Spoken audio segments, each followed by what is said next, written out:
nunca perderemos a esperança. Por quê? Porque Ele vive. Posso crer no amanhã. Porque Ele vive. Temor. Não temos o que temer, mas eu pensei, eu sei que a minha vida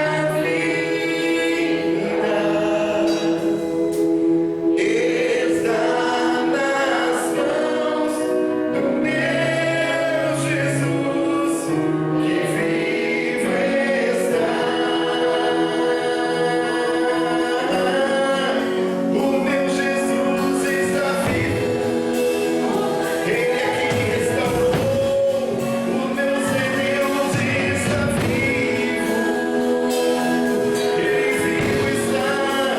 Ele está vivo. E vai restituir famílias e casamentos. Ele está vivo. Meu Deus Santo está. Ele está vivo.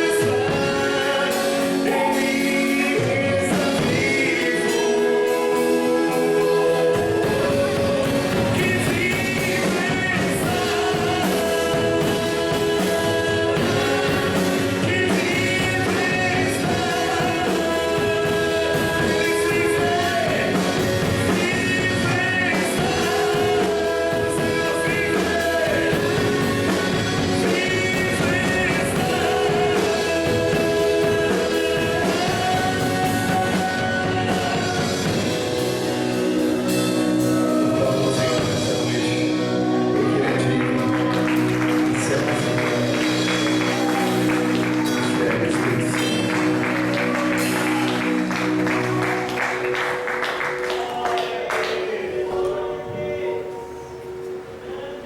Graça e paz.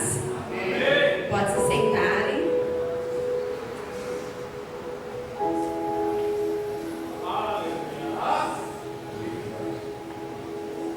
Eu vou ler para vocês Cantares, capítulo 8, versículo 7. As muitas águas não podem apagar este amor, nem os rios afogá-lo. Ainda que alguém desse todos os bens de sua casa pelo amor, certamente o desprezariam. A gente vê que, nossa, que palavra linda, né? Que está em Cantares. Você vê hoje que os convites de casamento é o que mais tem, né? As muitas águas não apagariam este amor, e tem apagado. As águas, as enchentes têm vindo, e o que a gente mais vê hoje é casal casa hoje, amanhã separa. Hoje dentro da igreja você vê tantos casais dentro da igreja, e dentro da igreja uma coisa e lá fora é outra. O marido já não trata mais a esposa como se deve, a esposa já não trata mais o marido como se deve. Acaba. Simplesmente apaga aquele amor que começou tão lindo. O tempo de namoro, eu falo de mim que, nossa, quando eu comecei a namorar o Alan, primeiro ele veio com aquele fogo todo, né?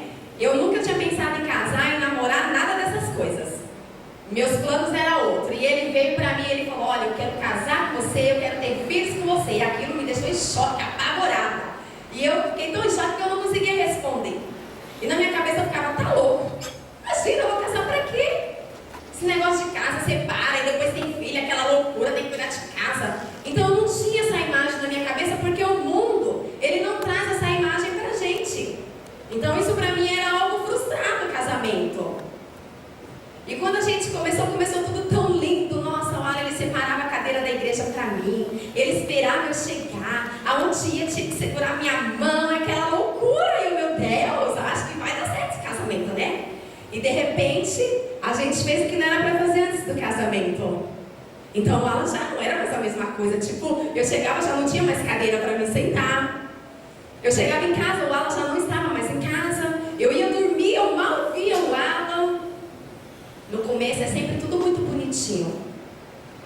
As águas, as enchentes, não pode afogar o amor, a união, que foi o nosso Deus que planejou. Foi Deus que preparou a sua esposa, foi Deus que preparou o seu marido. Hoje não pode estar do jeito que você planejou. Hoje eu tenho um casamento de verdade porque eu decidi que Cristo invadisse o meu casamento.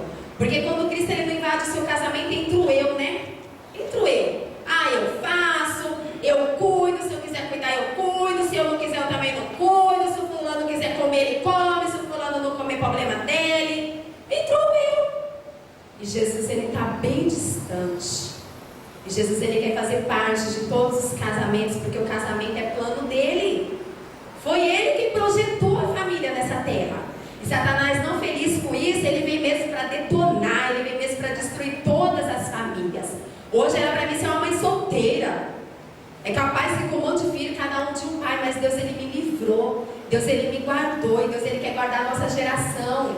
Deus ele quer guardar os nossos filhos, porque eu sei que ele tem um monte de pai e de mãe. E Deus quer guardar os seus filhos. Então não é no meio, quando vem a enchente, você queira desistir. Não, porque hoje a gente vê as enchentes que acontecem aí nas casas, o que eles fazem? Eles não desistem.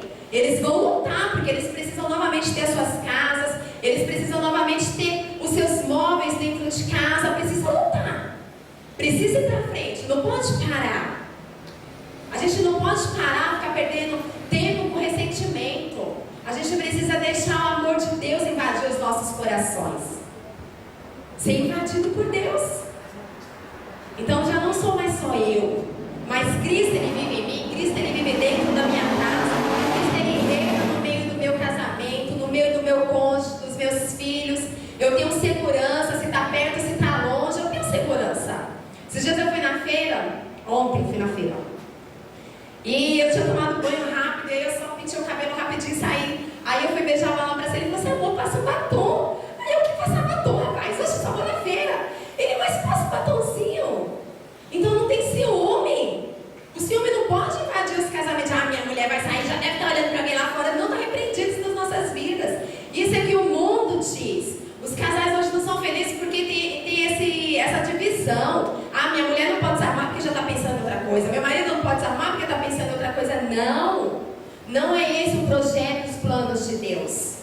Deus ele fez você para você viver em amor, em união, para você ter certeza que vai voltar, porque é seu. Deus deu seu marido para você, Deus deu sua esposa para você. Então, independente das circunstâncias, do que está acontecendo hoje, você não pode desistir. Você precisa ser insistente. Um dia o meu casamento não era para estar que nem hoje, mas eu decidi insistir. Falei, não, Deus, o casamento é do Senhor, já que eu não queria, o Senhor deu, então alguma coisa vai ter que acontecer. E Deus hoje deu um homem que me respira, um homem que cuida de mim, que cuida dos nossos filhos, que às vezes eu brigo para ele sair porque ele não quer sair, porque ele quer ficar perto de mim. Então hoje o seu marido pode não estar aí do jeito que você queria, pertinho, grudado, colado com você, a sua esposa pode não estar aí coladinha do jeito que você queria, cuidando de você, zelando por você, mas Deus ele tem esse plano para você. Deus ele tem essa realidade, porque isso é vida. Deus ele tem vida para os casamentos. Deus ele não te planejou para cada um ficar de um lado. Não. Para que Deus ia fazer essa união? Não. Ah, você vai para um lado, eu vou para o outro. Não, não é isso que Deus ele tem para nós.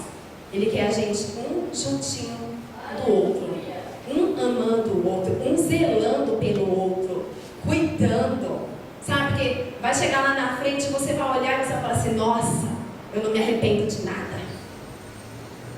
Nós começamos e nós estamos até hoje. E eu não me arrependo de nada. Olhar um para o outro e ter a certeza que, nossa, realmente eu fui feito para você e você foi feito para mim. É isso. Não deixar essas coisas passar. Não deixar o amor de vocês passar. E hoje nós vamos falar sobre isso. Falar do começo. Que nem quando eu comecei a falar para vocês que o começo ele é tão lindo, né? Aquela preocupação, aquele zelo, aquele cuidado. Só que de repente no meio do caminho já não tem mais isso. E Deus hoje ele vai trazer a memória de vocês, o começo, para que vocês lembrem como era. E por que chegou aqui? Por que hoje está assim? Por que hoje um já não fala mais bem um com o outro? Um já não anda mais cheiroso um para o outro? Já não se comunica mais? Por quê? O casamento ele tem que ter diálogo, tem que ter conversa, tem que ter abraço, tem que ter, nossa, sabe? De chegar no livro de Cantares, eu acho que é não lembro agora, mas fala que o amado, quando ele bateu na porta, o coração dele estremecia. Nossa, quando eu vejo que ela está chegando, meu coração estremece. Hoje ele saiu, quando eu menos esperei, ele estava chegando, ele me ligou só para dizer que ele estava subindo a escada. E eu, meu Deus, ele já chegou. Que gostoso. A gente precisa ter essa essência. As águas, ela não pode afogar esse amor que vem do reino de Deus. Amém? Marido, vem.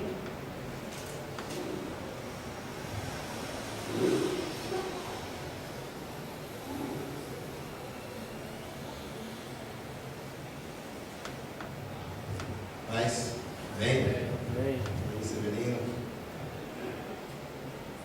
A mulher falou bem, né? Eu queria, antes de mais nada, pedir para você abrir a sua Bíblia em 1 Tessalonicenses. Quem trouxe a espada? Quem não trouxe a espada? O soldado não pode sair para a guerra sem espada, né? Aí, ó, que beleza. Agora você deu tempo. Quem trouxe a espada, então levanta a espada para o céu, assim. Como diz o pessoal lá da Batista da Lagoinha, repete comigo nessa noite. Eu sou o que a Bíblia diz que eu sou. Eu tenho o que a Bíblia diz que eu tenho. E eu serei e tomarei posse das promessas que a Bíblia diz que eu tomo posse delas. Amém? Tessalonicenses, no capítulo 5, 1 Tessalonicenses, capítulo 5, no versículo 23.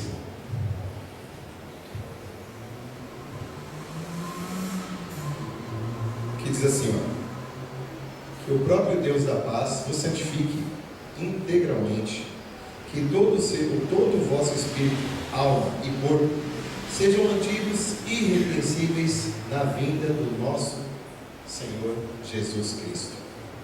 É engraçado esse texto. Aí vocês podem estar pensando assim, ela vai, diz que o culto é para casais, mas o que tem a ver, né, o que ele leu aí para a gente? Espírito, alma e corpo. E ainda diz que nós temos que manter eles irrepreensíveis até a vinda do Mestre. E eu já vi pessoas falando assim, né? Quem você ministra o Evangelho fala assim, não, eu não vou para a igreja agora, não precisa. Jesus não vai voltar agora mesmo, como se ele soubesse. E aí ele diz que depois, mais para frente, não é tempo de ainda aproveitar a juventude. Aí o cara fica mais velho, não, ainda não é tempo, deixa eu ficar bem velhinho. E aí ele não consegue ficar bem velhinho, que não morreu antes, já pensou? Isso pode acontecer. E qual é a diferença entre espírito, alma e corpo? No livro de Gênesis, no capítulo 2, no versículo 24, a gente vai entender bem sobre isso, porque ali fala sobre relacionamento de casais, fala sobre ser uma só carne, porque nós entramos dentro da igreja e aprendemos que nós somos uma só carne, mas será que entendemos muitas vezes a profundidade disso? Ele diz assim, ó: por esse motivo que é o homem, que deixe o homem pai e mãe e una-se a sua mulher, e eles se tornam uma só carne. Deixa então o homem pai e mãe e vai se unir a sua mulher, e ambos tornam-se uma só carne. Deus fez Adão e foi lá, colocou Adão no sono profundo e tirou da costela dele a mulher que ele chamou de Eva. E ali os dois se tornaram uma só carne e foram bem. O Espírito era um. A Bíblia fala que o Espírito nos torna um, que é o Espírito de Deus que habita em nós. A alma é o nosso intelecto, as nossas emoções, as nossas vontades. E aí por isso que nós temos que cuidar bem da nossa alma, porque através da nossa alma nós acertamos ou erramos. Então tudo entre Adão e Eva caminhava em concordância. Eles faziam as coisas do jeito que tinham que ser feitas, na obediência. Olha, pode comer do fruto aqui, ó, todos os frutos lindos, mas não come daquela árvore do conhecimento do bem e do mal. Dela vocês não vão comer. E eles obedeceram. Só que eles tinham uma unidade, porque a unidade que fazia era o Espírito Santo. Afinal de contas, você só consegue ser uma só carne se você estiver cheio do Espírito de Deus. O Espírito de Deus unificava os dois. Só que a Bíblia diz que o diabo não gostou daquilo. Chamou a atenção e ainda não era possível o diabo tocar, o diabo agir, por causa da unidade, que o Espírito de Deus que habitava nos dois estava ali entre eles. Só que o diabo não satisfeito, então ele pensou assim: bom, eu não consigo tocar, eu posso enganar. Fez uma estratégia para que Eva caísse. E aí no livro de Gênesis, em Gênesis ainda, no capítulo 3, versículo 6, fala que Eva, ele, no versículo 5 diz que ele oferece, né? Ele fica ali incentivando: olha, não pode comer por quê? Porque se você comer, você vai ser como Deus. Você vai conhecer, você vai saber, você vai entender as coisas. É por isso que você não pode comer. Olha a beleza desse fruto, olha como ele é bonito. Aí no versículo 6 diz que Eva, olhando aquilo, viu que realmente o fruto era bonito. Aí ela se atentou: poxa, o fruto realmente é bonito. Se ele traz todos esses benefícios, então eu vou comer. A serpente incentiva Eva a comer, e Eva vai lá e incentiva Adão a comer. E os dois comendo. É engraçado, né? Em Gênesis 25, no versículo 2, no capítulo 2, no versículo 25, diz assim: ó, o homem e a mulher viviam nus e não se envergonhavam. O homem e a mulher viviam nus e não se envergonhavam um do outro. E isso continua como eu vou falar. Conheço casais que eles têm vergonha de se trocar um na frente do outro. Já tem a vergonha. Depois de anos, a vergonha já bateu. Antigamente não tinha essa vergonha, mas depois de algum tempo já começou a bater essa vergonha. Mas por que com Adão e Eva também aconteceu isso? Porque aí, se você continuar a leitura, você vai ver que os dois já começaram a se envergonhar. Já tinham vergonha de ficar nu. E a Bíblia fala que tinha vergonha de ficar nu. Mas aí a gente entende que eles estavam com vergonha de ficar nu para Deus, mas não antes mesmo de Deus, no entardecer, dar aquela voltinha com Adão. Antes mesmo disso, Eva e Adão já ficaram tão envergonhados que eles já providenciaram folhas para fazer roupa para eles, para se cobrir. Porque um já se envergonhou do outro. Já não tinha mais aquela inocência do início. Aquela inocência já se perdeu, porque houve já uma desobediência. E aí ficaram com vergonha também de Deus, obviamente. E aí Deus faz a pergunta clássica, né? Mas onde foi? Quem te falou que você está dando?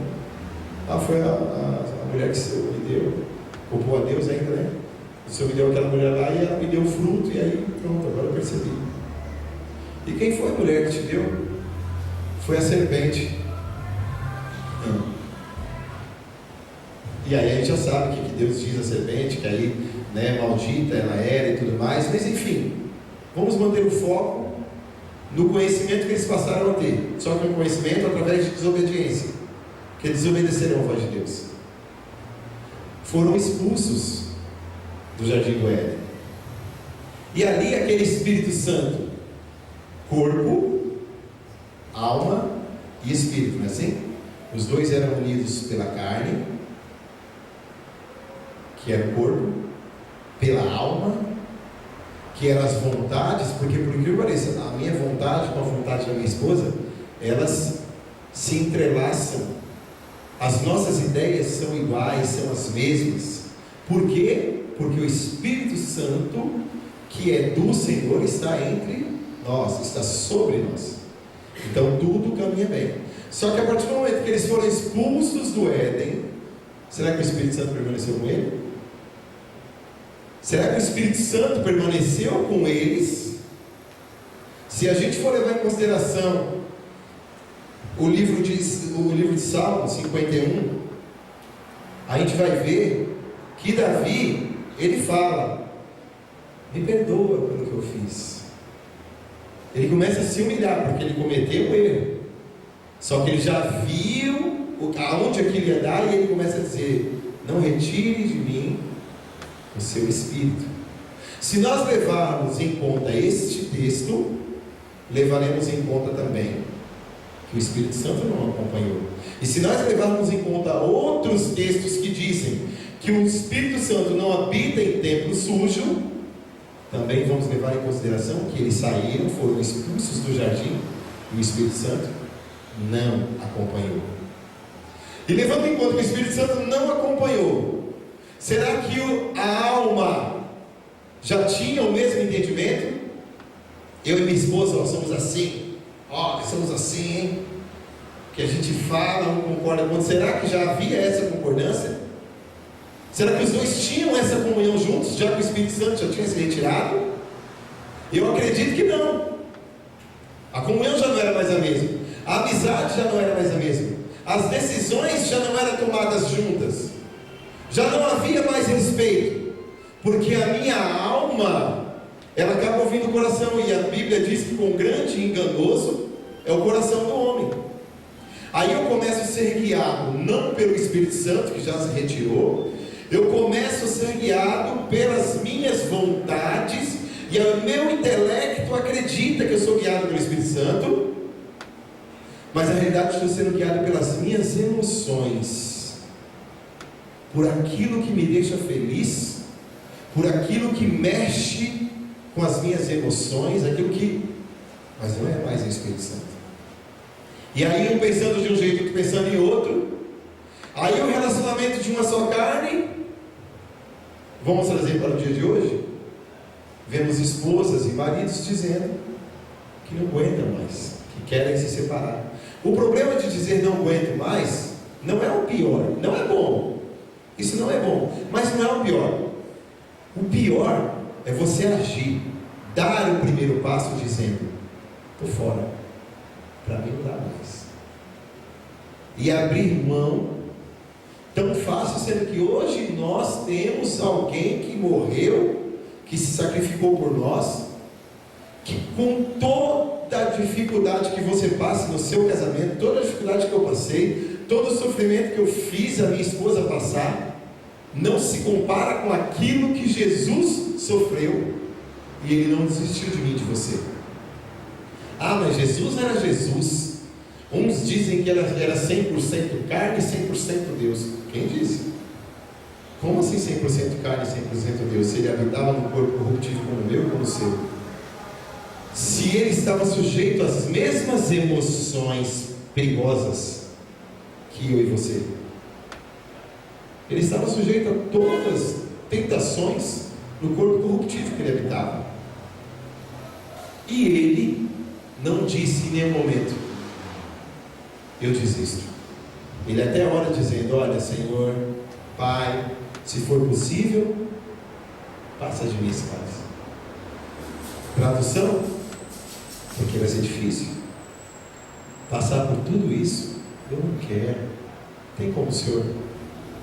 Mas todavia, não seja feita a minha vontade. Não é aquilo que eu quero, mas é aquilo que o Senhor quer.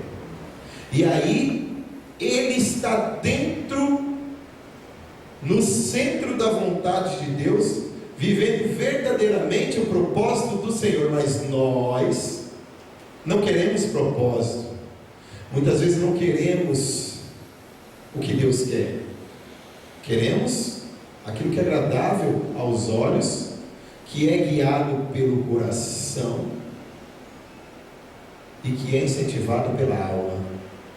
E quão grande e enganoso é o coração do homem. Esquecemos que a vontade de Deus é boa, perfeita e agradável. Se a vontade de Deus é boa, perfeita e agradável, vai acontecer. Vou chegar lá, vou conquistar, porque a Bíblia me promete. Uma vez eu vi um pregador falando que ele acredita tanto na Bíblia, que se a Bíblia dissesse que Jonas tinha sido engolido por uma sardinha, ele acreditava, porque a Bíblia diz. E muitas vezes nós estamos dentro da igreja com a Bíblia debaixo do braço, mas não acreditamos naquilo que está na Bíblia. A gente diz que acredita, glorifica a Deus, toma posse das vitórias que nós acreditamos ser possíveis, mas aquele impossível mesmo a gente acredita porque acontece na vida do próximo. Talvez aquele próximo que criou no sobrenatural, talvez aquela esposa que teve um marido que era muito ruim, transformado, gera uma confiança numa outra esposa, que isso é bom, fala, bom, se ela conseguir, eu consigo, mas lá no fundo, na hora que ela vê os levantes do inimigo, ou quando eu falo ela, ele, enfim, porque muitas vezes o marido quer, a esposa não quer, a esposa quer, o marido não quer. Antigamente as esposas todas queriam, mas sabe por que antigamente as esposas todas queriam um relacionamento sério com seus esposos? Por segurança. Na época que os casamentos eram lá programados, ou na época que as mulheres não tinham vez mesmo, não pode falar, a mulher não pode falar, a mulher tem que ficar calada. Nessa época talvez as mulheres queriam mais. Por quê? Porque as mulheres pensavam, bom, a sociedade não me execrar se me separar, é com ele mesmo, ele pelo menos eu não preciso trabalhar, eu tenho uma segurança. Antigamente a mulher era proibida de trabalhar, então a mulher não é que ela queria, não, ela aceitava que era conveniente. Por quê? Se nós repararmos no mundo que nós vemos hoje, com tanta evolução, vimos que a mulher já abre mão mais fácil. A mulher já abre mão mais fácil. Ela já sonha sozinha, se o marido não quiser sonhar com ela, que se dane. Por quê? Porque a humanidade mudou, a sociedade mudou, a mulher tem mais liberdade. Então, se você for analisar, estar com o meu marido, eu respeito o meu marido obrigatoriamente, porque a sociedade diz que eu tenho que respeitar, não tem louvor nenhum. Se você respeita o seu marido porque vão falar, se você não respeitar, não tem louvor algum. Você não está fazendo isso porque você quer agradar a Deus, você não está fazendo isso porque isso queima dentro de você, que eu preciso amar o meu próximo, e esse primeiro próximo tem que ser o meu cônjuge. Como vejo tantas pessoas darem honra, quem tem honra? Aí você honra os pastores, você honra até mesmo o seu líder, você honra outros líderes, você honra um apóstolo que subir nesse altar, mas não honra o teu esposo, a tua esposa. Sacrifício de touro honrar o teu pastor e o teu líder, porque o primeiro, nesse versículo, dai honra a quem tem honra. O primeiro a ser honrado tem que ser o seu esposo, sua esposa. Então, se você faz somente porque senão vão te execrar, se você não fizer, não tem louvor a Deus. Ô Deus, contempla que eu estou aí, ó, eu suporto meu marido. A Bíblia diz que não ama suporte, porém você não suporta porque você quer agradar a Deus, porque você tem medo que os seus vizinhos vão dizer, você é crente, você é evangélico, não pode, eu não posso, se eu evangelho não posso, se você quiser me tomar uma decisão dessa, que vão falar um monte. E aí tem aqueles que ainda tem mais coragem, não quero nem saber como falar, eu vou largar mesmo, e larga lá e faz assim, ó, pega o presente que Deus deu, esmaga tudo e joga no lixo. Como você se sentiria se o seu filho pegar um presente que você deu e deixar para lá? E aí nós vamos lá no livro de Timóteo, diz que aquele que não cuida dos seus não tem fé. Olha só, aquele que não cuida dos seus, principalmente os seus que são da sua família. E quando eu leio isso em Timóteo, minha esposa até abriu aqui para mim. Se alguém não cuida dos seus parentes, especialmente os da sua própria família, negou a fé e é pior do que o incrédulo. Olha que forte. Está cheio de pessoas. Se você falar, quem tem fé levanta a mão, eu tenho quase certeza que toda a igreja vai levantar a mão. E aí, né, que das 200, 300 pessoas que pode ter no ambiente, muitos cuidam do templo, cuidam do altar, honram os pastores, honram a liderança, mas vivem a vida dupla dentro da sua própria casa. Não honram o seu cônjuge, não cuida dos seus filhos. E se você faz isso, você não tem fé, e é pior do que incrédulo. Não sou eu, é a Bíblia que está dizendo. Se eu faço essas coisas, se eu deixo de lado, eu sou pior do que o incrédulo. É ruim ouvir assim, não é? Mas tem que ser dito daqui. No livro de João, quando Jesus ele diz, eu sou o pão da vida, ele começa a dizer, se você não comer da minha carne, não beber do meu sangue, Imagina as pessoas que estavam escutando dizendo: esse cara está falando que eu tenho que ser canibal, falta de entendimento, a ponto dos discípulos olharem para ele e falar assim: esse discurso é duro, se o senhor continuar com esse discurso, todo mundo vai embora. Só que ele não muda o discurso, ele continua dizendo. Aí as pessoas começam a ir embora, e ele vê aquela situação. Se Jesus não viesse para trazer a verdade para nós, talvez ele vendo aquela situação, o pessoal ir embora, ele podia falar: gente, me perdoa, volta aí. Ô pessoal, chama lá, o pessoal fala que eu vou dar uma maneirada no meu discurso, mas ele não maneira, ele continua, a ponto de olhar para os discípulos e dizer assim: e vocês não querem ir? Podem ir, vão com eles. E os discípulos, com um pouco mais de maturidade, reconhecem e falam: mas Senhor, para onde nós iremos? Só o Senhor tem as palavras de vida eterna. Então talvez escutar uma palavra assim: poxa, mas o irmão está falando que eu não tenho fé e que eu sou pior que o incrédulo, porque cada um sabe como é dentro da sua casa. Mas sabe por que essas coisas aconteceram? Lá, Adão e Eva, houve um descuido, houve uma vacilada, e a humanidade ainda vive aquelas maldições. A humanidade ainda está vivendo o que foi acontecido lá atrás. E aí nós aceleramos os nossos relacionamentos, porque eu não escolhi esperar. Eu conheci a Patrícia e caí no conto do vigário. Eu vou transar mesmo, está tudo bem, não tem problema porque eu vou casar. Só que a partir do momento que eu transei esse casamento, eu coloquei alguns demônios de prostituição, fornicação dentro da minha vida, dentro do nosso relacionamento, e aí a gente cai naquela ilusão: depois que eu casar, os demônios vão embora. Não, eles migraram. Eles vão migrar do relacionamento para o outro. Porque a partir do momento que você deitou com a sua esposa, você já é casado. Nós só vamos oficializar isso perante o juiz, porque a Bíblia diz que nós temos que respeitar a lei do homem. Mas a partir do momento que eu deitei com ela, pronto, já era, uma só carne. Só que eu deitei em desobediências, então enchi o relacionamento de demônio. Quando eu me casei, eles migraram para dentro do meu casamento, continuaram. E aí aquele gesto que eu tinha de abrir a porta do carro, de trazer uma rosa, já não existia mais. As palavras bonitas já foram embora, e sem a gente perceber, a gente não percebe. Nós não percebemos, isso vai. O diabo é sutil. Ele não começa o relacionamento com você dando um tapa na sua esposa, não é assim. Ele não começa um relacionamento com você olhando um rabo de saia e falando: eu vou trair agora. Ele não permite que você comece um relacionamento com a sua esposa já deixando você de vez, deixando você sem cuidar, sem lavar sua roupa, sem cozinhar para você. Não. O relacionamento começa e nós estamos assim. A Bíblia diz, né? Paulo cansava de dizer: não vos enganeis. Aí nós estamos sendo guiados pelas nossas emoções, porque o pai vai lá: filho, calma, vamos orar.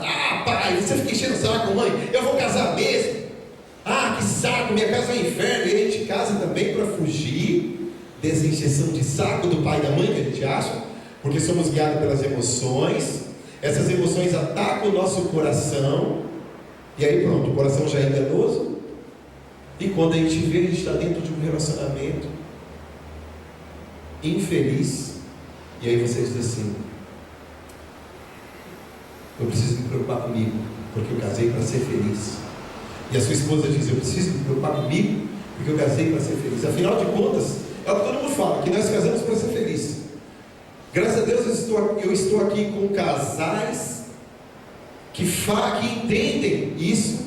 Tem alguns casais mais novos, então não precisa nem eu perguntar, porque pela graça de Deus nós temos uma liderança maravilhosa. Eu disse na igreja que eu estava ministrando que o pastor Luiz foi um homem de extrema importância na mudança do meu caráter. Estar perto dele foi muito importante.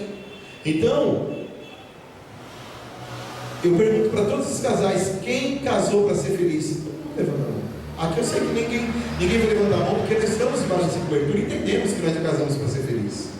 Casamos para fazer o outro feliz. Mas inúmeros casais, 99,9% dos casais da terra casam com um coração já egoísta. Casa porque quer ser feliz. Você tem que cuidar da minha roupa como minha mãe cuidava. Você tem que cuidar, me sustentar assim como meu pai me sustentava. Aí agora, quando não tem aquelas mulheres que se contentam com migalhas, os maridos, porque já veio de uma família onde o pai não dá nada, onde o pai arrebenta com a mãe, onde a filha pede um sorvete, pede qualquer coisa, e o pai não dá, vai encher o saco de outro. Então quando vem o namoradinho, fala uma palavrinha, ela já se derrete toda, porque ela é judiada. E aí aquela mulher se contenta com migalhas, o marido dá migalhas, não dá nada. Fica 90% do tempo no trabalho e sai do trabalho. Eu preciso ir para o happy hour, porque eu sou homem, eu preciso relaxar com os meus amigos. E minha mulher tem que entender isso. E a mulher ainda é feliz, porque ela fala, mas de onde eu vim era pior que isso. Então nós estamos vivendo essa geração que não acredita que Deus tem o melhor, de tanto que a gente foi judiado nos casamentos dos nossos pais. Aí talvez o seu pai que deu uma atenção a mais para você, seu marido não vai te dar atenção, a sua esposa não vai dar atenção, não vai fazer aquele macarrãozinho que a sua mãe fazia para você, você vai descer a lenha dela. E você vai xingar ele, porque ele não cuida de você como pai. Por quê? Porque levamos as bagagens, e aí não se cumpre aquela palavra, que o homem vai se casar e vai deixar pai e mãe, e vai se unir à sua esposa, se tornando os dois uma só carne. Vivemos uma sociedade de mulheres imaturas, que casam e não saem da barra da saia da mãe, de homens imaturos que se casam, e qualquer coisa vai se abrir com o pai e com a mãe. A mulher que não cuida da casa, porque eu preciso atender minha mãe. Minha mãe é tudo, eu já ouvi isso. A minha mãe é tudo para mim. Quando você casou, você sabia disso. Ou pai, maridos, que tiram tudo de dentro de casa para sustentar o pai e a mãe. Você quer ajudar? Ajude, mas não esqueça que a sua prioridade é a sua esposa, os seus filhos, que você não pode deixá-los em segundo plano, porque é nessa hora que o diabo entra. Você precisa entender que você tem que deixar pai e mãe, porque hoje você tem uma família. Eu, pela graça de Deus, meu sogro, ele nunca quis se envolver na minha vida. Mesmo nos tempos de imaturidade, ele nunca aceitou. E ele mesmo falava, se brigar e voltar para casa, manda embora, vai se resolver para lá. Eu louvo a Deus por isso, porque a maioria, isso que ele fazia não é normal, tá? Isso que ele fazia de falar, volte, se acerte, não é normal. O normal é o pai e a mãe atrapalhar tudo. Ele fala, vem cá minha filha, fica com o papai, o que ele está pensando que ele é? Aí pronto, cagou, desculpa a palavra, gente, me perdoe, mas acabou com tudo. Aí, aqui eu sou mimada, meu marido não presta, o pai incentiva, ele não presta mesmo. Só que você esquece que você vai se acertar com o teu marido. Sabe o que vai acontecer? Depois que você se acertar, ai amor, vamos almoçar lá na casa do meu pai, da minha mãe, eu não quero, eles não vão com a minha cara. Aí você vai ficar perguntando por quê, do seu marido, poxa, você nunca vai na casa do meu pai. Isso não se faz, não está certo. Também não foi na casa da sua mãe. Só quem plantou isso foi você. Foi você, marido, esposa, independente de que lado seja, que plantou uma semente de amargura contra os seus pais e jogou os seus pais contra ele. Todo o meu testemunho, a minha sogra conhece. Ela conheceu todo o meu testemunho depois que eu cheguei na geração de Davi. Eu já tinha 7 anos de casado. E sabe como ela começou a conhecer o testemunho? Porque a Patrícia estava ministrando uma moça na cozinha dela. E ela ali, que minha sogra ficou ligeira, né? As anteninhas levantadas, coisando a salada ali, escutando tudo que a Patrícia falou. Depois que a pessoa foi embora, Ticinha, que ela chama a Patrícia de Ticinha, né? Ela chama de irmão Alinha, é tudo com ele. Tainha, a filha dela, Thaís e Tainha, é tudo assim. E Tainha é um peixe, né? Aí ela pega e Tainha, Patricinha, o que aconteceu? Que história é essa? Irmão Ala te traiu? Como assim, minha filha? Como que eu não estou sabendo? Ah, mas 2 vezes. O quê?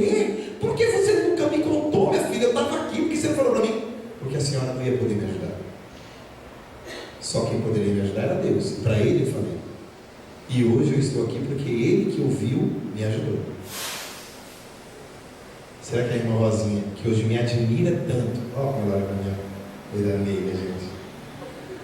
Será que se ela tivesse falado tudo para minha sogra, a minha sogra teria essa admiração? Talvez a gente estaria casado, ela teria me perdoado, porque Deus agiu no coração dela, agiu no meu coração. Mas talvez a minha sogra sempre me olhar com amargura. Safado, sem vergonha, traiu minha filhinha. Minha filhinha sofreu na mão dele. E aí, seu Gerardo, fala daquele. Não gosto. Ó, minha filha está lá, tá certo, sabe, tem que ficar casada mesmo. Aquele como chama? Aquele ditadozinho, né? Que todo mundo fala. Não, tá certo, sabe, minha filha tá certo. Não tem que separar mesmo, separar é ruim. Mas não gosto dele, não vou com a cara dele. Porque tem várias raízes de amargura. Porque ela ficou sabendo que eu bati na Patrícia, ela ficou sabendo que eu fiz isso com a Patrícia, ela ficou sabendo que eu fiz aquilo com a Patrícia. E aí você vai lá, troca a fralda do seu filho a vida inteira. Você cuida, depois que cresce, você continua cuidando, igual o Fernando falou, que foi lá, pegou o Michael, levou o Michael lá no shopping, falou, filho, qual deles você quer, então compra. Não é assim? Aí te cuida, mesmo depois de grande, depois de adulto.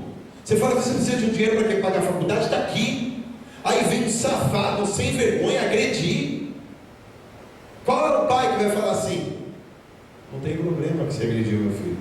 Não tem problema que você traiu meu filho. Quem é que fala isso? Por isso que é bom. Deixa teu pai, deixa tua mãe. Que no momento oportuno,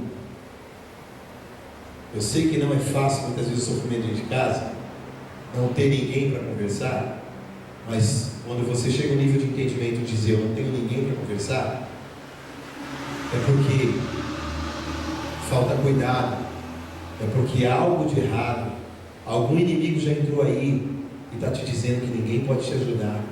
Você tem a sua liderança, você tem os seus pastores e acima de tudo, você tem Jesus Cristo. Ele pode te ouvir, Ele pode restaurar o seu casamento, sem você ficar expondo a sua esposa, o seu esposo desonrando, que isso é uma desonra, e aí você não cumpre aquela palavra na sua vida, honra, dai honra a quem tem honra. Mas como que eu vou dar honra a uma pessoa que não tem honra? Ele tem, você só não consegue enxergar. Ela tem, você só não consegue enxergar. E quando você começar a viver esse princípio, você vai começar a repreender todos os males. Aí o Espírito Santo ele volta. Aí o Espírito Santo começa a habitar. Aí como o Espírito é um só, que está no meio de vocês, ele começa a tratar as suas vontades, porque você já ora assim, Deus, não seja feita a minha vontade, mas seja feita a sua. E aí ele já começa a tratar o coração dos dois, e as vontades vão começando a bater, vão começando a fazer sentido. Aí você vê que o propósito de Deus, ele está lá, ó, no meio do relacionamento. E você vê que você adora ganhar almas, e o seu marido também. E você vê que você ama a casa do Senhor, e o seu marido também. E você vê que os propósitos estão unidos, porque o Espírito, que é um só, está nos dois. E não adianta a gente pensar em outra alternativa, porque nos tempos da ignorância, tudo bem, podemos pensar em nos separar. Não conheço Jesus Cristo, não sei as vontades de Jesus Cristo, larguei meu casamento. Ele não levava em conta os tempos de ignorância, mas hoje já não vivemos mais o tempo da ignorância, e não adianta você se iludir. Para mim não dá mais, vou me separar. A Bíblia diz que você não pode fazer isso. Mas a Bíblia diz que no caso de adultério eu posso. Ele me traiu, ela me traiu. Ah, tá, então tudo bem. Mas você conhece a palavra, sabe que se você for para um outro relacionamento, você vai levar pedaços do teu cônjuge para outro relacionamento. Aí você já imaginou? Você joga um copo de café, você coloca café no copo e coloca leite. Tem como separar aquele café com leite? Tem, gente? Quem acha que tem como separar esse café com leite? Não tem. Mas aí você resolve dividir, colocar café com leite para um lado, café com leite para o outro. Beleza? Só que foi leite, café aqui, leite, café aqui. Aí imagina eu lá em outro relacionamento. Isso eu estou falando em termos de sabedoria, não mais em termos de ignorância. Mas hoje eu não ouvi a voz de Deus, desobedeci, não quero mais. A minha vontade é a vontade que tem que prevalecer, estou fora. E aí você está lá se relacionando com a sua esposa, e aí está deitado você, sua esposa e a sua ex, tudo no mesmo lado. Será que isso é prostituição? Porque é uma só carne. Quando eu me caso, me torno uma só carne. Me perdoe, se talvez não era isso que vocês esperavam escutar hoje. Mas nós não somos ímpios. Não somos aqueles que nunca escutamos falar a palavra de Deus. E se tem algum casal aqui que nunca teve contato com a palavra de Deus, você está tendo hoje. Você precisa correr atrás da restauração do seu lar. Você precisa deixar as migalhas de lado. Não aceite as migalhas. Deus não nos fez para comermos migalhas.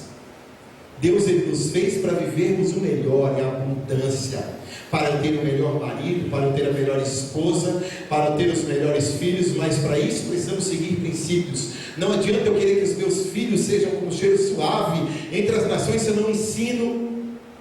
Se eu não ensino o caminho que eles devem andar, não adianta, eu preciso ensinar para que eles sejam os melhores filhos. Se eu quero a melhor esposa, eu tenho que fazer papel de sacerdote.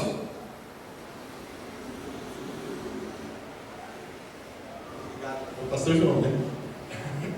Obrigado, pastor. Eu não estou escorrendo. Aí eu paro de viver as migalhas quando eu entendo que eu sou um sacerdote, que a minha esposa depende de mim. Quando eu entendo que eu sou um sacerdote e a minha esposa precisa ser orientada, precisa ser ensinada. E nós temos que parar. E aí, gente, qualquer coisa, vai lá falar para o apóstolo Renata Nova que se isso é bobagem, foi ele que falou. Mulheres têm que parar de abusar dos seus maridos. Como que a mulher abusa do marido? Eu conheço marido que não tem entendimento, está aí tudo bem, não tem entendimento. O cara bebe, o cara faz, acontece, mas por conta dele fazer isso, ela se sente no direito de abandonar e deixar de lado. Eu conheço um rapaz que ele chega do serviço, ele tem que passar na padaria, comprar o pão, chegar em casa, fazer o seu café e comer alguma coisa, porque não tem nada pronto. E a esposa está nos portões, nas vizinhas, falando mal dos seus maridos. E aí, falando mal dos seus maridos, escutam as vizinhas dizer: sai fora, abandona esse cara, sai, você merece coisa melhor, vou te apresentar um que você vai ver.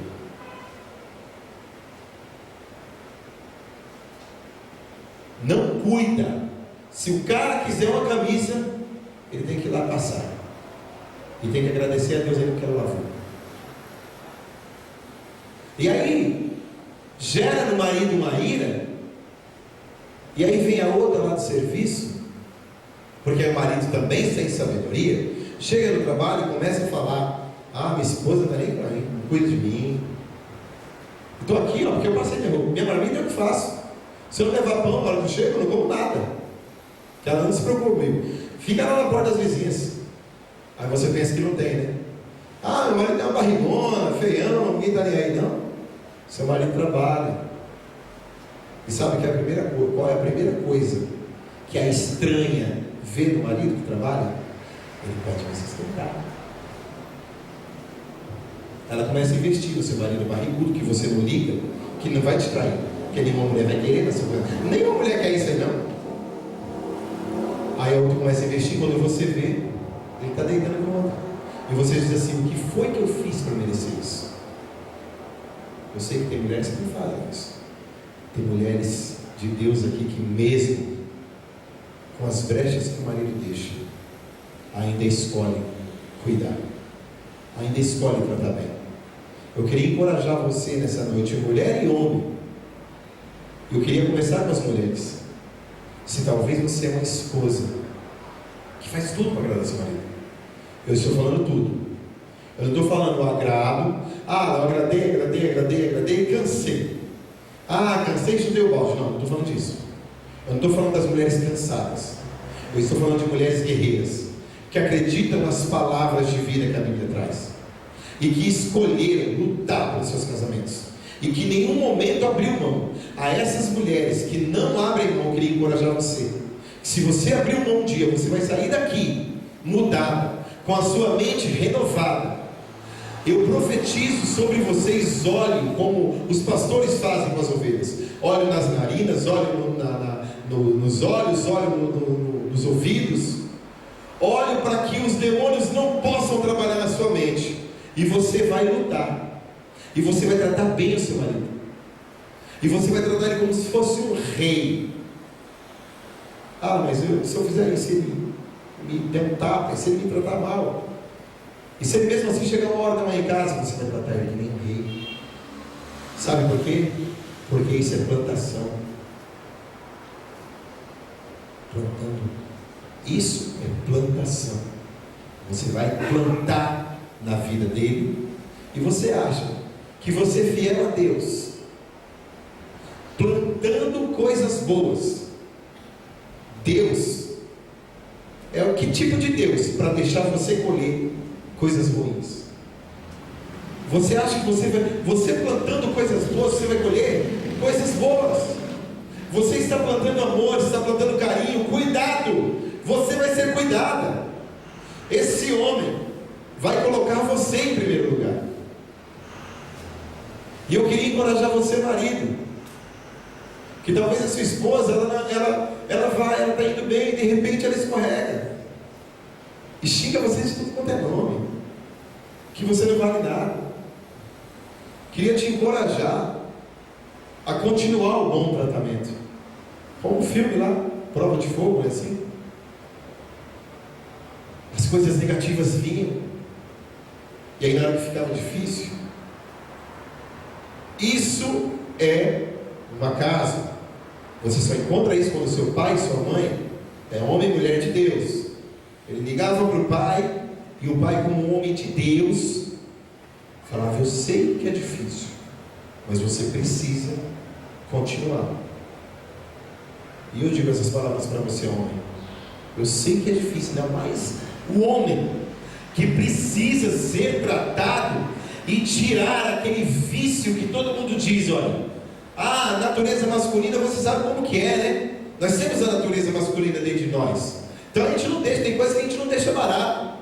Isso é mentira do cão. Natureza masculina está repreendida, é coisa do inferno. Nós precisamos ser a natureza de Cristo. E aí você tendo a natureza de Cristo, você vai suportar, você vai passar por cima das lutas, das tribulações, dos levantes, e vai cuidar da tua amada.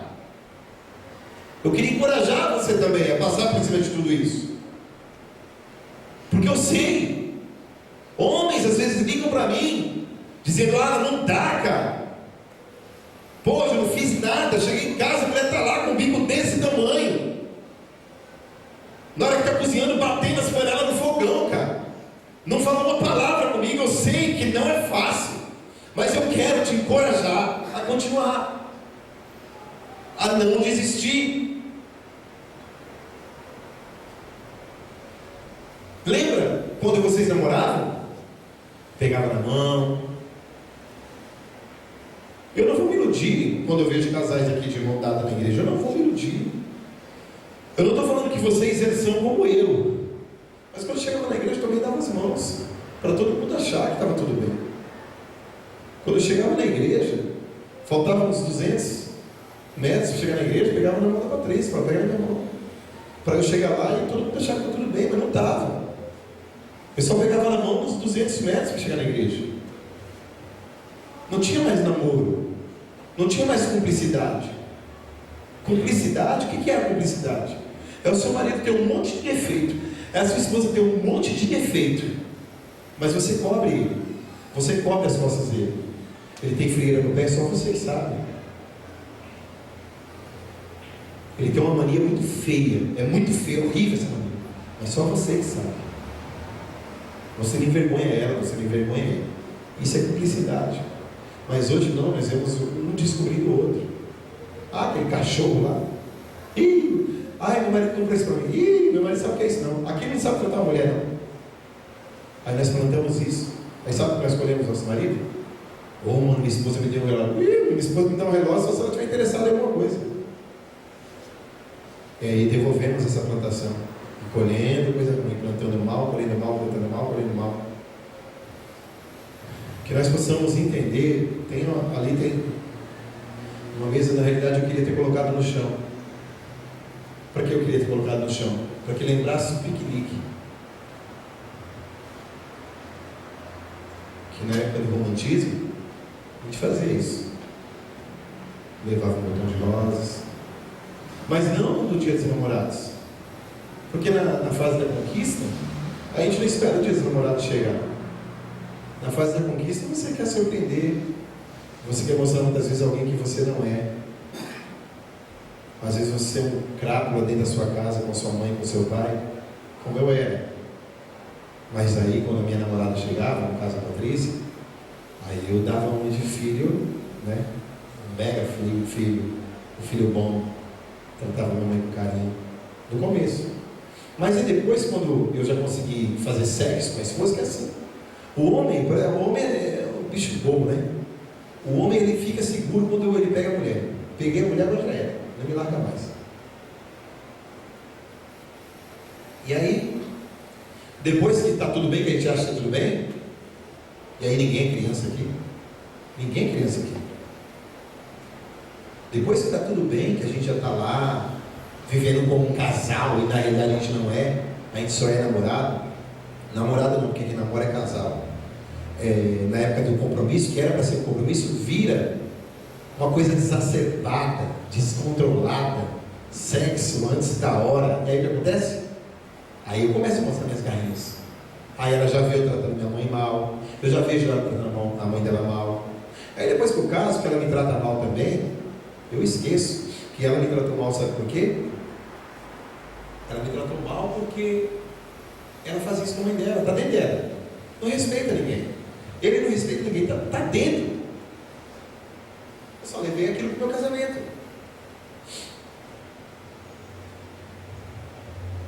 Eu queria convidar você nessa noite, se você puder, nós vamos apagar as luzes. Que você pegue na mão da sua esposa nessa noite. Eu pensei que eu vi mais casais, não dá para perceber.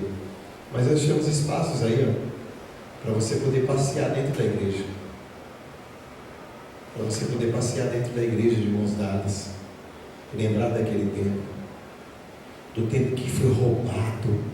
Satanás nos enganou. Satanás nos enganou. Ele disse que nós podíamos viver uma vida de casado no tempo do compromisso. E nós aceitamos, nós acreditamos.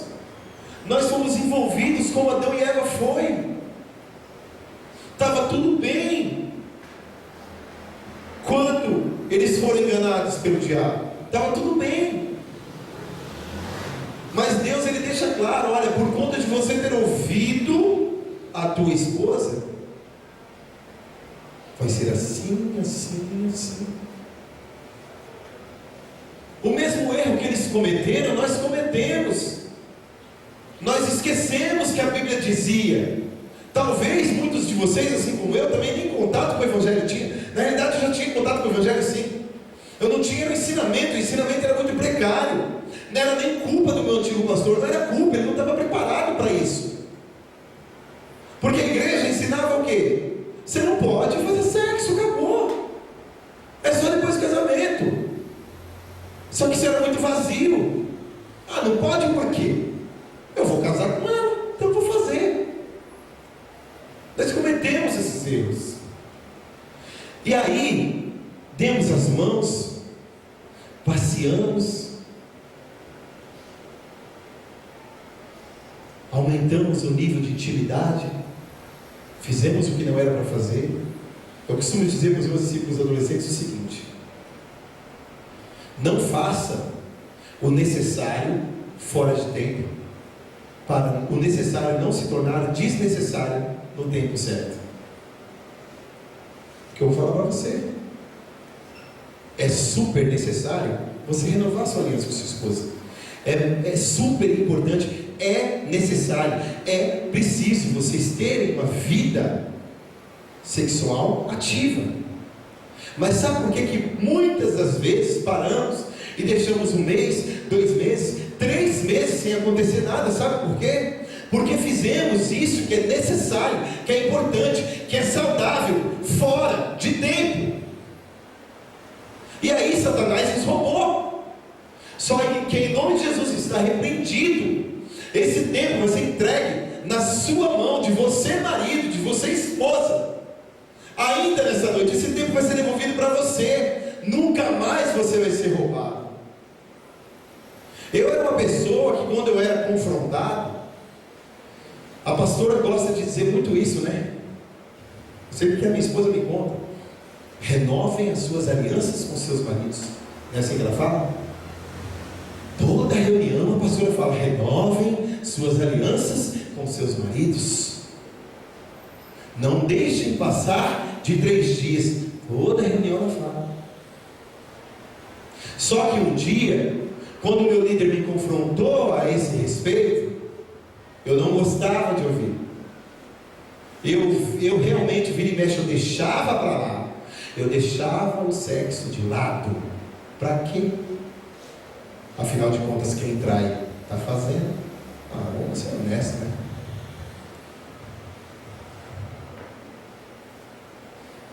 E aí, o meu líder me confrontava, eu ficava virado. Você quer dizer o quê? O que eu faço?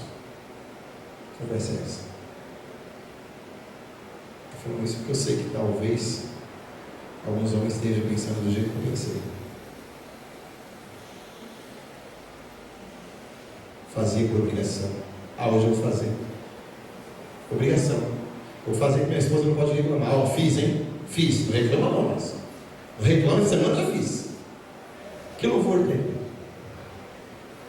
Se eu preciso fazê-la feliz, se eu preciso fazê-la feliz, que louvor isso tem? Se a Bíblia diz que eu preciso pensar na minha esposa como um lado mais frágil, que louvor isso tem? Se a Bíblia diz que eu preciso colocar em primeiro lugar o outro, e aí eu coloco. Chega o André Valadão aqui e sempre falou: nossa, esse cara canta demais.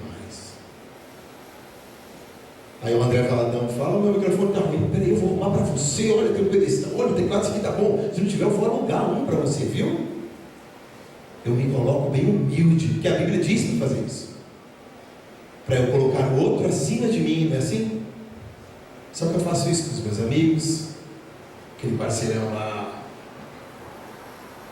tal dos parceiros, né? Esses parceiros têm destruído casamentos a taco ouro. Esses parceirões têm destruído a sua casa. Minha amiga lá, ela não abre mão. Essa não abre mão por nada. Mas esquece de colocar acima de você o teu cônjuge. Você gosta de mostrar para sua esposa que você ganha melhor, que se não é você na casa, todo mundo passava fome. Ou talvez você, mulher que ganha melhor que o seu marido, você gosta de esfregar na cara dele que se não é você. Meus irmãos, eu e a Patrícia cuidamos de uma família. Nós estamos lá fazendo céu, estamos fazendo céu, estamos orando, e eu e ela já identificando o que está acontecendo. E a esposa, não é querendo falar, mas poxa, ele sabe, e apontar para o marido assim, ele sabe que se não é eu, a gente não, o salário dele é muito ruim, é muito pequeno, eu não posso parar de trabalhar. Então por isso que eu não fui na igreja quarta, por isso que eu não fui domingo, porque preciso trabalhar. Não é amor, não é, se não é eu, não vai. E ele só balançando a cabeça. Até que um dia ele explodiu na nossa frente. Você está pensando o quê? Que você que faz tudo aqui, eu não presto para nada não? Vou embora. E aí, só a graça de Deus para nós irmos lá, contornar a situação. Aí ela chorou. Se desesperou, pelo amor de Deus, ela me ajuda, pelo amor de Deus, me ajuda. E aí, se ela vai falar isso, pelo amor de Deus, me ajuda, um cara que não tem Jesus, sabe o que ele vai falar? Se vira, você não precisava para nada, por que você está preocupada? Não era só você, o seu salário, que fazia, acontecia? E nós temos feito isso com o nosso cônjuge e deixamos. Mas com os outros colocamos em primeiro lugar, colocamos acima da gente. Porque a Bíblia diz que eu preciso fazer. Então se a Bíblia diz que eu preciso fazer, eu vou fazer. Aí faço isso com o pastor, faço isso com a pastora, faço isso com a minha liderança. Eu honro mesmo. Mas não honro aquele que está debaixo do meu teto, que tinha que ser o primeiro. Não cuido dos meus filhos. Filhos já de namorico pelo WhatsApp, pelo Face. Igual uma vez escutei uma mãe dizer com uma filha de 18 anos: mas olha, sua filha fica muito sozinha com o fulano de tal. Você não tem medo de... Não, minha filha não liga para isso não. É isso que nós escutamos de pais. Não tem problema, eles não, lá dentro do quarto eles não estão fazendo nada não, porque ela não liga para isso, ela é doente então. Mas eu queria convidar você essa noite, repito, se você puder. O Bruno vai colocar um louvor ali. Sabe qual é, né? Você está antenado comigo. Sabe? Esquece que o piso aqui é de... Como que é o nome desse piso aqui, Fernando?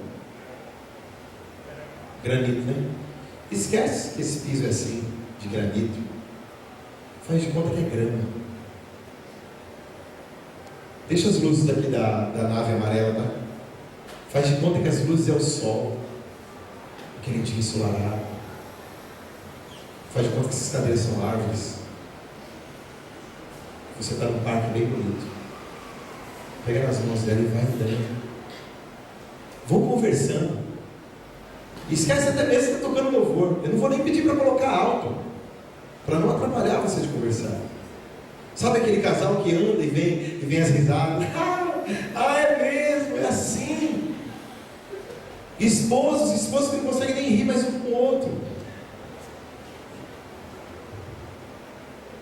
Faz de conta que você não está dentro da igreja nessa noite. Traz à memória o tempo do compromisso. Renove a aliança nessa noite. Os seus filhos precisam disso. Os seus filhos precisam desse exemplo. Eu poderia falar que seu vizinho precisa, porque precisa mesmo. Mas quem precisa mais, quem está clamando por socorro, inconscientemente, é os seus filhos. Não interessa se eles são jovens, se eles são crianças, se eles são casados. Eles precisam desse passo de vocês,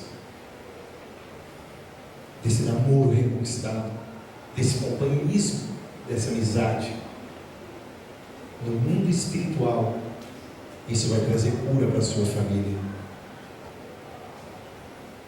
Se o seu casamento for curado, a sua família será restaurada. Porque vocês, como marido e mulher, são um ponto de equilíbrio para o Espírito Santo de Deus habitar com prazer dentro do seu lar. Amém? Fica de pé. Solta o hino, Bruno. Eu não vou orar, porque eu também vou pegar minha namorada e vou andar. E os casais que estão sem maridos aqui, sem esposa, fique tranquilo, não se constranja. Fique sentadinho se você está sem o seu cônjuge. Mas leva o seu pensamento lá nele. Leva o seu pensamento nele. Eu vou fazer o mesmo com a minha gatinha aqui. Pode aumentar um pouquinho mais, Bruno. Pode aumentar. Isso. Dá para conversar? Não está alto o som? Fala com o cônjuge, oi? Dá para ouvir a voz do cônjuge? Então, fiquem à vontade, amém? De voltar ao jardim da inocência. Se eu pudesse, voltaria atrás e não faria novamente o que fiz.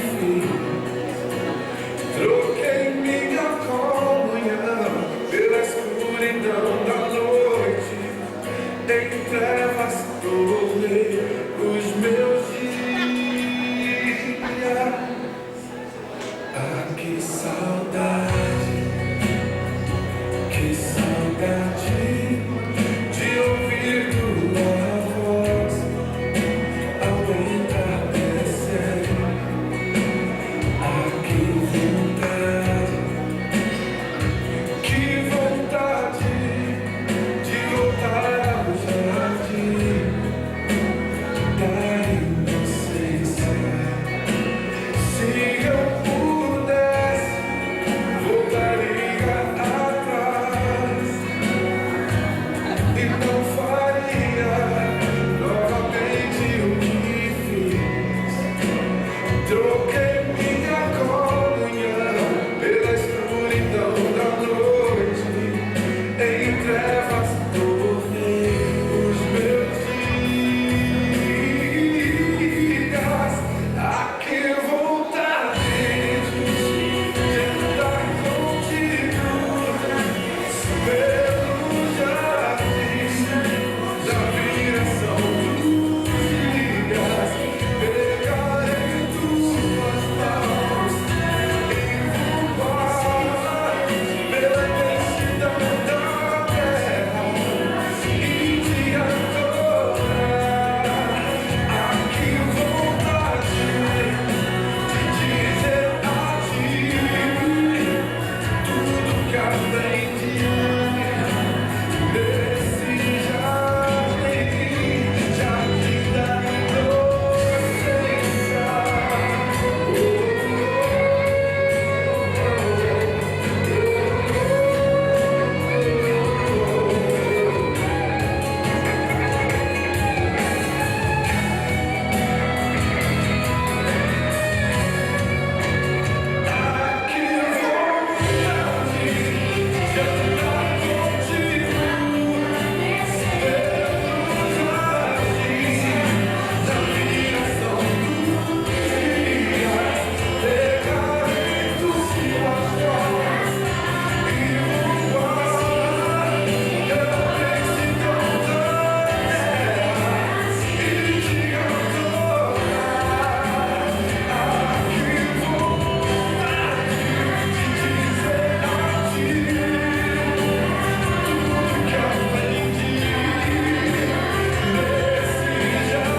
Jardim da inocência.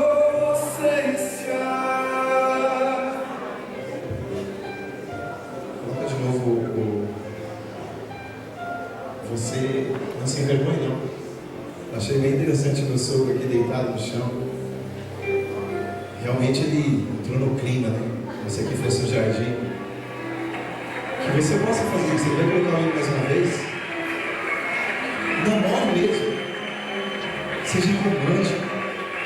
Fale aquelas palavras na época do namoro.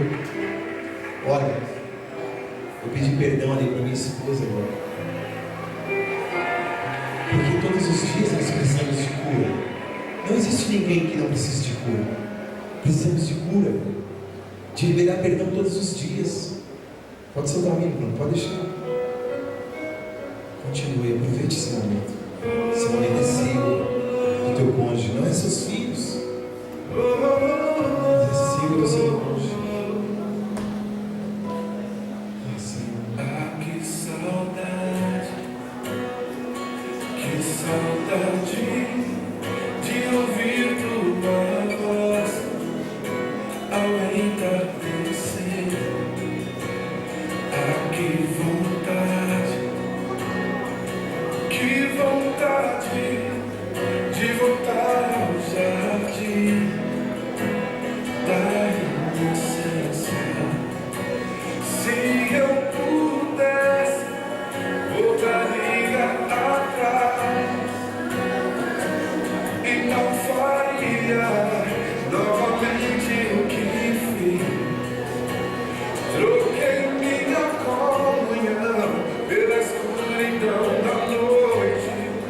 em trevas dormir os meus dias. Ah, que saudade de ouvir tua voz ao entardecer. Ah, que vontade de voltar ao jardim da inocência. Se eu pudesse, voltaria atrás e não faria novamente o que fiz. Troquei minha comunhão pela escuridão da noite, em trevas dormir os Eu meus pude perceber que tem muitos maridos aqui muito bonitos, né? Muitos maridos bonitos, bem vestidos, muitas esposas bonitas. Então, elogie ele. Às vezes, quanto tempo será que você não elogia o teu marido? Que você